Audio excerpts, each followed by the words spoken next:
Touring talkies ரசிகர்களுக்கு வணக்கம். வாங்க லென்ஸ் நிகழ்ச்சிக்கு போகலாம்.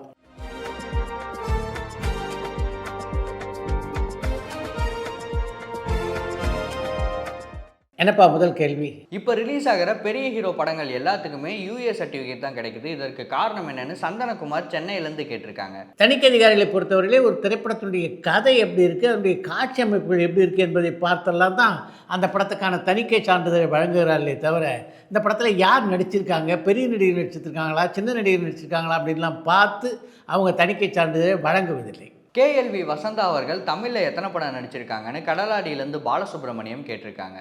கேஎல்வி வசந்தா தமிழில் 10க்கும் மேற்பட்ட திரைப்படங்களிலே நடிச்சிருக்காங்க. நடிகை சொர்ணமாலையா இப்போ ஏதாவது படங்களில் நடிக்கிறாங்களான்னு தோரணமலையிலேருந்து செண்பகராமன் கேட்டிருக்காங்க. சொர்ணமாலையா சினிமா உலகை விட்டு விலகி நீண்ட வருடங்கள் ஆகின்றன. இப்போ எந்த ஒரு திரைப்படத்திலும் நடிப்பதாக தெரியல. முன்னாடியெல்லாம் ஒரு படம் 100 நாட்கள் ஓடினா தான் பெரிய ஹிட்னு சொல்லுவாங்க. ஆனால் இப்போது 3 நாட்கள் ஓடினாலே 100 கோடி வசூல்னு சொல்கிறாங்க. இதில் எது உண்மைன்னு வினீத் தேவிப்பட்டினத்துலேருந்து கேட்டிருக்காங்க. ஒரு திரைப்படத்தை பொறுத்த வரைக்கும் அந்த திரைப்படம் எத்தனை நாட்கள் ஓடுது அப்படின்றது முக்கியம் இல்லை. கலெக்ஷனே இல்லாமல் 150 நாள் 200 நாள் ஒரு படம் ஓடி அதனால் என்ன பிரயோஜனம்? படத்துடைய வெற்றி அப்படின்றது அந்த படத்துடைய வசூல் தான். 3 நாட்கள்லேயே ஒரு திரைப்படம் 100 கோடி ரூபாய் வசூல் செய்யுதுன்னா அதுதானே வெற்றி. அந்த படம் 300 நாள் ஓடி 30 கோடி வசூல் பண்ணி என்ன பிரயோஜனம்? திமுகவுக்கு பிரச்சார படமாக பராசக்தி வருது, டிவிகேக்கு பிரச்சார படமாக ஜனநாயகன் வருது. இந்த 2 படத்தில் எந்த படம் அந்த கட்சிக்கு சாதகமாக அமையும்னு மட்டக்களப்பையிலேருந்து சிவச்செல்வன் கேட்டிருக்காங்க. திமுகவினுடைய பிரச்சார படமாக பராசக்தி படம் வருது, அது மாதிரி தமிழக வெற்றி கழகத்தினுடைய பிரச்சார படமாக ஜனநாயகம் வருது அப்படின்னு நீங்களே உங்கள் கேள்வியில் குறிப்பிட்டிருக்கீங்க. அப்படின்னா இந்த 2 படங்களும் அந்தந்த கட்சிக்கு தானே சாதகமாக இருக்கும். அதை தாண்டி வேறொரு கட்சிக்கு எப்படி இந்த படங்கள் சாதகமாக அமையும்? சூரி ரவிக்குமார் காம்போல உருவாகிற அடுத்த படத்துடைய ப்ரொடியூசர் யாருன்னு புதுக்கோட்டையிலேருந்து விசு கேட்டிருக்காங்க. யார் நடிக்க போகிறாங்க, யார் இயக்க போகிறாங்க அப்படின்றத பற்றிலாம் அறிவிப்பு வந்த நிலையில் இன்னும் தயாரிப்பாளரை பற்றி அறிவிக்கலை அப்படின்னா தயாரிப்பாளர் இன்னும் முடிவு செய்யலை அப்படின்றது தானே அர்த்தம். போன வருஷம் தமிழ் சினிமாவுக்கு நல்ல ஆண்டு அமையலன்னு திருப்பூர் சுப்பிரமணியம் அவர்கள் சொல்லியிருந்தாங்க. விஜய் படம் எதுவுமே ரிலீஸ் ஆகாதது தான் இதற்கு முக்கிய காரணமான ஈஸ்வரி ஒசூர்லேருந்து கேட்டிருக்காங்க. உங்களுடைய கேள்வியை பார்க்கும்போதே நீங்கள் விஜயனுடைய தீவிர ரசிகர் அப்படின்றத என்னால் புரிஞ்சிக்க முடியுது. அதுக்காக இந்த அளவுக்கு ஒரு கேள்வியை கேட்கக்கூடாது. சித்ரா சார், உங்களையும் திருப்பூர் சுப்பிரமணியம் அவர்களையும் தவிர மற்ற எல்லாருமே சிவகார்த்திகேயனை தப்பாக பேசுகிறாங்க. ஜனநாயகன் படத்துக்கு எதிராக அவருடைய படம் ரிலீஸ் ஆகிறது தான் இதுக்கு முக்கிய காரணமான பெருந்தமிழன் பாண்டிச்சேரியிலேருந்து கேட்டிருக்காங்க. ஜனநாயகன் படத்துக்கு எதிராக பராசக்தி வருது அப்படின்றதே ஒரு மாய தோற்றம் தான். 2 திரைப்படங்கள் ஒரு நாளில் வெளியாகின்றன. அப்படித்தான் அதை எல்லாரும் பார்க்கணுமே தவிர அதை போட்டி என்று ஏன் பார்க்கணும்? அட்லியோட படம் முடிஞ்சதுமே அல்லு அர்ஜுன் புஷ்பா 3 ஸ்டார்ட் பண்ணிடுவாரான்னு கண்ணன் திருநெல்வேலியிலேருந்து கேட்டிருக்காங்க. அட்லியினுடைய இயக்கத்திலே அல்லு அர்ஜுன் நடித்துக் கொண்டிருக்கிற படத்துடைய படப்பிடிப்பு முடிவடைந்தவுடன் புஷ்பா 3 துவங்குவதற்கு நிறைய வாய்ப்புகள் இருக்கின்றன. 2025 லைக்கா நிறுவனம் பெரிய லாஸை சந்திச்சிருக்கு. அதே மாதிரி வேற ஏதாவது நிறுவனம் லாஸ் ஆகிருக்கான்னு திருநெல்வேலியிலேருந்து கண்ணன் கேட்டிருக்காங்க. லைக்கா நிறுவனத்துக்கு இந்த ஆண்டு பெரிய தோல்வி அப்படின்றத முதல்ல நீங்கள் திருத்திக்கணும். இந்த ஆண்டு இல்லை தோல்வி, சென்ற ஆண்டிலே அவர்களுக்கு மிகப்பெரிய தோல்வி ஏற்பட்டது. அது மாதிரியான ஒரு தோல்வியை ராஜ்கமல் பிலிம்ஸ் நிறுவனமும் சென்ற ஆண்டிலே தக் லைஃப் திரைப்படத்தின் காரணமாக சந்திக்க நேரிட்டது. பராசக்தி படத்துடைய ட்ரெய்லரில் சேத்தன் அவர்கள் அப்படியே அறிஞர் அண்ணா மாதிரியே இருக்காரு. அறிஞர் அண்ணாவுடைய வாழ்க்கை வரலாறை இவரை வச்சு படம் எடுக்க வாய்ப்பு இருக்கான்னு திருநெல்வேலியிலேருந்து சந்தோஷ் கேட்டிருக்காங்க. முதல்ல அறிஞர் அண்ணாவுடைய வாழ்க்கை வரலாறை எடுப்பதற்கு ஒரு முன் வர வேண்டும். அப்படி எடுப்பதற்கு ஒருத்தர் முன் வந்தார்னா நிச்சயமாக சேட்டன் அதுக்கு சரியான தேர்வு தான். ரஜினிகாந்த் சிபி சக்கரவர்த்தி இணைய போகிற படத்தில் முக்கிய வில்லனாக நடிக்க யாருக்கு அதிக வாய்ப்பு இருக்குன்னு பல்லவி ராமேஸ்வரத்துலேருந்து கேட்டிருக்காங்க. சிபி சக்கரவர்த்தியுடைய இயக்கத்திலே ரஜினிகாந்த் நடிக்கின்ற படத்தில் வில்லனே இல்லாமல் கூட இருக்கிறதுக்கு வாய்ப்பு இருக்கு இல்லையா? 2024 இந்தியன் 2, 2025 தக் லைஃப்னு 2 வருஷமுமே கமல் அவர்களுக்கு சரியாக போகலை. இந்த 2026 கமலுக்கு எப்படி அமையும்னு நீங்கள் நினைக்கிறீங்கன்னு பரமன் வேலூர்லேருந்து கேட்டிருக்காங்க. வாழ்க்கையில் எப்போவுமே பார்த்தீங்கன்னா வெற்றி தோல்வி ரெண்டும் மாறி மாறி தான் வரும். ஏற்கனவே 2 தோல்விகளை சந்திச்சிட்டதுனால இனிமே கமலுக்கு தொடர்ந்து வெற்றி தான் வரும் அப்படின்னு நான் நினைக்கிறேன். ரஜினியோடைய அடுத்த பட டைரக்டர் யாருன்னு அஃபிஷியலாக அனௌன்ஸ் பண்ணிட்டாங்க. கமலோடைய அடுத்த பட டைரக்டர் ஹெச் வினோத் தான்னு சொன்னாலும் இன்னும் அஃபிஷியலாக அனௌன்ஸ் பண்ணல. அது எப்போ அஃபிஷியலாக அனௌன்ஸ் பண்ண போகிறாங்கன்னு முகேஷ் ஈரோட்லேருந்து கேட்டிருக்காங்க. சென்ற வாரம் கூட ஹெச் வினோத்திட்ட பேசக்கூடிய ஒரு வாய்ப்பு எனக்கு கிடைத்தது. கமல் படத்தை இயக்க போவதாக ஒரு வார்த்தை கூட எங்கிட்ட அவர் சொல்லலை. அடுத்து கமல்ஹாசன் பணியாற்ற இருக்கின்ற இயக்குநர்கள் அன்பறிவு தான். சிம்பு தேசிங் பெரியசாமி கூட்டணியில் உருவாகிற படம் ரொம்ப நாளாக தள்ளி போயிட்டே இருக்குது. அந்த படம் எப்போ தொடங்குவாங்கன்னு பரமன் வேலூர்லேருந்து கேட்டிருக்காங்க. சிம்பு இப்போ ஒத்துக்கிட்டு இருக்க படங்களை வைத்து பார்க்கும்போது இந்த ஆண்டிலே அந்த படம் தொடங்குவதற்கான வாய்ப்புகள் குறைவாக இருப்பதாகவே நான் நினைக்கிறேன். சித்ரா சார், ஏன் இந்த வருஷம் நியூ இயருக்கு எந்த படமுமே ரிலீஸ் ஆகலைன்னு சங்கீதா திருவண்ணாமலையிலேருந்து கேட்டிருக்காங்க.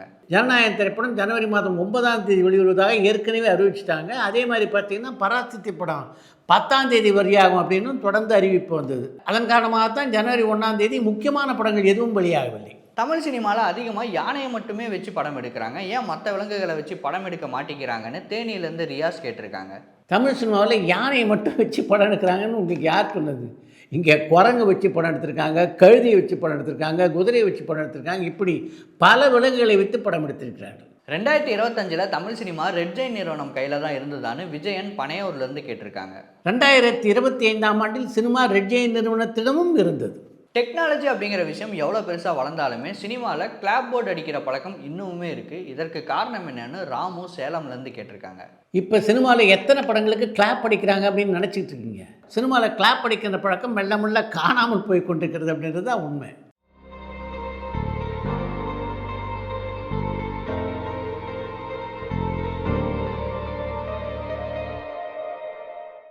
இந்திய தேசிய ஆவண காப்பகத்தில் தமிழ் படங்கள் ஏதாவது பிளேஸ் ஆகிருக்கான்னு சந்தனகுமார் சென்னையிலேருந்து கேட்டிருக்காங்க. திரைப்படங்களுக்காக இந்தியாவில் அமைக்கப்பட்டுள்ள ஆவண காப்பகத்தில் குலேபகாவலி, மலைக்கள்ளன், தாய்க்கு பிந்தாரம், தை பிறந்தால் வழி பிறக்கும், தெய்வப்பிறவி, அந்நியன், தசாவதாரம் போன்ற பல படங்கள் இடம்பெற்றிருக்கின்றன. அடுத்து இன்று ஒரு தகவல். ஒரு காலகட்டத்தில் எம்ஜிஆரோட மிக நெருக்கமாக பழகின்ற வாய்ப்பினை பெற்றவர் கதாசிரியர் மகாலட்சுமணன்.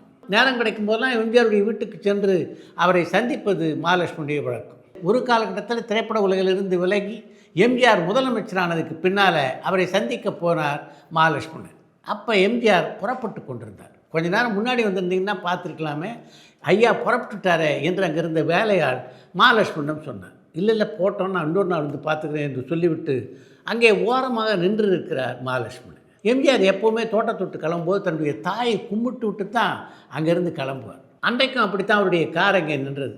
தன்னுடைய தாயை கும்பிட்டு விட்டு கிளம்பிய அவர் திரும்பவும் காரை நிறுத்த சொல்லிவிட்டு மகாலட்சுமணன் ஒருத்தருப்பார், அவரை கூப்பிடுங்க என்றார். உடனே அங்கே இருந்த ஒருத்தர் அங்கே கூடியிருந்தவள்கிட்ட, இங்கே யார் மகாலட்சுமணன், ஐயா கூப்பிட்றாரு என்றவுடன் கார் பக்கத்தில் சென்றார் மகாலட்சுமணன்.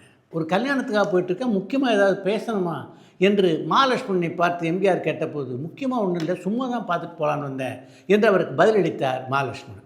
சும்மா தான் வந்திருக்கேன் அப்படின்னு மகாலட்சுமணன் சொன்னாலும் அவ்வளவு தூரம் தன்னை தேடி வந்திருக்காங்கன்னா நிச்சயமாக ஏதாவது விஷயம் இருக்கும் அப்படின்னு நினைத்த எம்ஜிஆர், ஏதாவது முக்கியமான விஷயமா இருந்தால் சொல்லுங்கள் பரவாயில்ல என்று மகாலட்சுமணன் கேட்க, இல்லை நாளை காலையில் வரேன், அப்போ வந்து பேசுகிறேன் என்றார் மகாலட்சுமணன். நாளை காலையில் மறக்காமல் வாங்க சரியா என்று சொல்லிவிட்டு அங்கேருந்து புறப்பட்டு சென்றார் எம்ஜிஆர். எந்த உயரத்துக்கு போனாலும் நட்புக்கும் மனிதர்களுக்கும் எம்ஜிஆர் எந்த அளவு மரியாதை கொடுத்தார் என்பதற்கு இந்த சம்பவம் ஒரு உதாரணம்.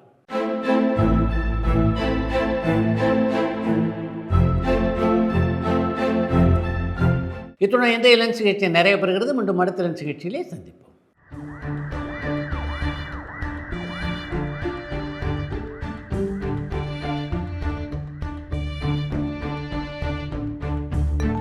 பரபரப்பான சினிமா செய்திகள், நட்சத்திரங்களின் பேட்டிகள், சினிமா வரலாறு ஆகியவற்றை பார்க்கவும் படிக்கவும் உங்களுக்கான இணையதளம் touringtalkies.co. டூரிங் டாக்கிஸ் சேனலை லைக் பண்ணுங்க, ஷேர் பண்ணுங்க, சப்ஸ்கிரைப் பண்ணுங்க.